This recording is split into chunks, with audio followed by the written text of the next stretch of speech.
হঠাৎ করে মিজানুর রহমান আজহারীকে নিয়ে যে স্ট্যাটাস দিলেন সাইফুদ্দিন মুহূর্তে ভাইরাল। 2020 সালে দেশ ছাড়ার 5 বছর পর মাহফিলের মঞ্চে ফিরেছেন জনপ্রিয় ইসলামিক বক্তা মিজানুর রহমান আজহারী। দেশে ফিরে ইসলামিক বাণী প্রচার করছেন তিনি, পাশাপাশি দেশের সামাজিক ও রাজনৈতিক ইস্যুতেও কথা বলছেন ইসলামিক এই বক্তা।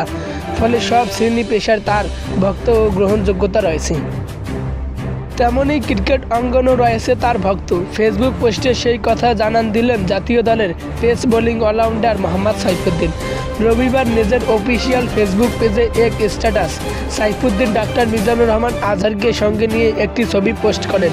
লেখেন, আমার প্রিয় বক্তাদের মধ্যে একজন। 2020 সালের শুরুতে মাহফিল বন্ধ রেখে যখন তিনি মালয়েশিয়ায় পাড়ি জমান, তখন ফেসবুক আইডিতে লেখেন, পারিপার্শ্বিক কারণে এবং গবেষণার জন্য তিনি আগামী মার্চ পর্যন্ত সব ওয়াজ মাহফিল বন্ধ রেখে মালয়েশিয়া যাচ্ছেন। পরে আর দেশে ফিরেননি তিনি। গত 5ই আগস্ট শেখ হাসিনা সরকারের পতনের পর 2 অক্টোবর দেশে ফেরেন তিনি। এক সপ্তাহ দেশে থেকে আবার মালয়েশিয়া যান। পরে আবার দেশে ফিরে বিভিন্ন জায়গায় মাহফিল করছেন। তার মাহফিলে লক্ষ লক্ষ মানুষের উপস্থিতি লক্ষ্য করা যাচ্ছে। হাসান আলী, স্পোর্টস।